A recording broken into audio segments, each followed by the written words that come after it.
श्रीराम. साधक हो, सध्या आपण श्री ब्रह्मचैतन्य गोंदवलेकर महाराज यांचे थोर शिष्य परमपूज्य श्री तात्यासाहेब केतकर यांच्या चरित्राचा आस्वाद घेत आहोत.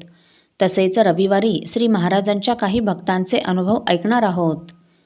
परमपूज्य श्री तात्यासाहेब केतकर यांच्या चरित्राचे संकलक तीर्थस्वरूप वा रा अंतरकर हे तीर्थस्वरूप रामनगौडा लिंगनगौडा पाटील यांची परमपूज्य श्री तात्यासाहेबांच्या संबंधित आठवण सांगतात.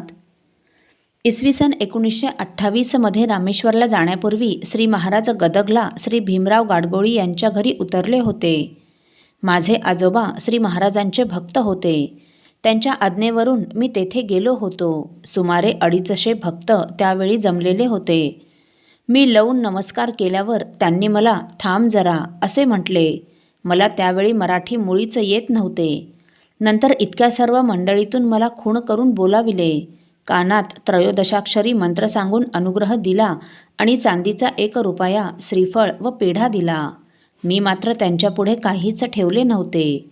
मला नामस्मरण करायला सांगून मालाडचा पत्ता दिला आणि महाविद्यालयाचा अभ्यास सोडून मालाडला येण्यास सांगितले. त्यानुसार मी लवकरच मालाडला आलो. मला सचिवालयात नोकरी मिळाली. मुंबईत माझा कोणाशी विशेष परिचय नसल्यामुळे मी खानावळीत जेवत असे. एके दिवशी तात्यासाहेबांनी याबाबत मला विचारले.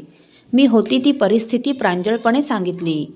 तेव्हा त्यांनी हाताने स्वयंपाक करून घरी जेवण्यास सांगितले. त्याप्रमाणे मी करू लागलो. मला त्यांचा नित्य सहवास लाभला. त्यांच्या समवेत सर्व तीर्थयात्रा घडल्या. हे माझे महद्भाग्य होय. एवढ्या सर्व सहवासात त्यांना मी एकदाही रागावलेले पाहिले नाही. मुद्रा सदैव शांत आणि प्रसन्न असे. मी रोज नेमाने संध्याकाळी कृष्णबागेत भजनास जात असे. एके दिवशी श्री महाराजांपाशी इच्छा व्यक्त केली की एकदा गावी जाऊन यावेसे वाटते. त्यावर लगेच जावे असे त्यांनी म्हटले. त्याप्रमाणे मी गावी गेलो. तेथे आई आजारी होती आणि 2 दिवसांनी ती गेलीच. श्री महाराजांनी मला अगदी योग्य वेळी पाठविले असे वाटले. असो, श्री महाराजांसमवेत भक्तमंडळी कनकेश्वरला गेली. त्यात मीही होतो. तेथे गेल्यावर मला सडकून ताप भरला. सर्व मंडळी तळ्यात स्नान करायला गेली, पण मला जाणे शक्य नव्हते. हे पाहून तात्यासाहेबांनी दंडाला धरून जबरदस्तीने स्नान करायला लावले. स्नान करेपर्यंत ताप साफ उतरला होता. तेव्हापासून मला शरीराची काळजी वाटेनासी झाली. 1951 साली रजा मंजूर न केल्यामुळे चिडून एका शिपायाने माझ्या साहेबांचा चाकूने खून केला. त्यांचा आक्रोश ऐकून मी साहेबांच्या खोलीत धावलो. तो त्या शिपायाने क्षणाचाही विचार न करता माझ्या मानेवर जोराचा वार केला आणि मी बेशुद्ध होऊन खाली पडलो. मला सेंट जॉर्जेस हॉस्पिटलमध्ये नेण्यात आले. डॉक्टरांनी माझी प्रकृती अति चिंताजनक आहे, जगण्याची आशा नाही असे संध्याकाळच्या वृत्तपत्रात छापून आले. इकडे हल्ल्याचे वृत्त कळताच तात्यासाहेब ताबडतोब माझ्या कुटुंबियांना घेऊन रुग्णालयात आले. राम राम म्हणावे असे माझ्या कानात त्यांनी सांगितले. बेशुद्ध अवस्थेतही माझ्या तोंडून राम राम असे शब्द येत असल्याचे मला मागाहून सांगण्यात आले.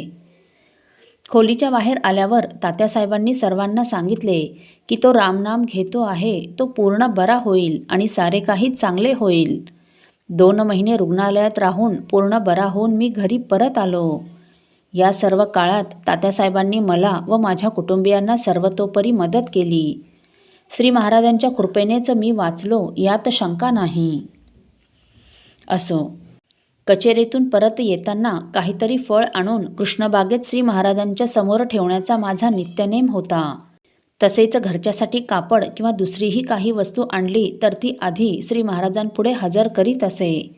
असे करण्याचे कारण एकदा कोणीतरी विचारले. तेव्हा मी म्हटले, असे केल्याने ती वस्तू चांगली निघेल आणि ठरेल असा विश्वास हे एक कारण, आणि दुसरे असे की अशा वस्तूंबद्दल नंतर कुणीही काहीही म्हटले तरी मला त्याचे सोयरसूतक नाही. माझ्या अंगी तापटपणा फार असल्याने मंदिरात मला कोणी चांगले न वागविल्यास अथवा अपमान केल्यास मी ताबडतोब खरडपट्टी काढीत असे. एवढेच नव्हे तर प्रसंगी तात्यासाहेबांनाही धारेवर धरण्यास कचरत नसे. उलट तात्यासाहेब मात्र माझ्या पाठीवर हात ठेवून असे रागावू नये, तापटपणा कमी करावा असे सांगायचे. कित्येकदा वादावादीमुळे मी त्यांच्यावर रागावून अबोला धरीत असे. याबाबत त्यांना कोणी विचारले तर ते म्हणत, तो वेडा आहे, पण फार चांगला आहे. केवळ श्रद्धा आणि निष्ठेमुळेच तो रागावतो. असो.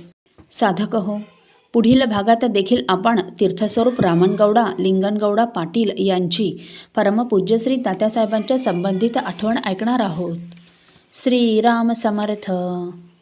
आपल्यातील कोणा श्रींच्या भक्तांना श्रींचे काही अनुभव आले असतील तर कृपया आपण मला ते 9422843253 अथवा सुनील दादांच्या 9892608401 या व्हॉट्सअप नंबरवर कळवावेत अशी नम्र विनंती. श्रीराम समर्थ.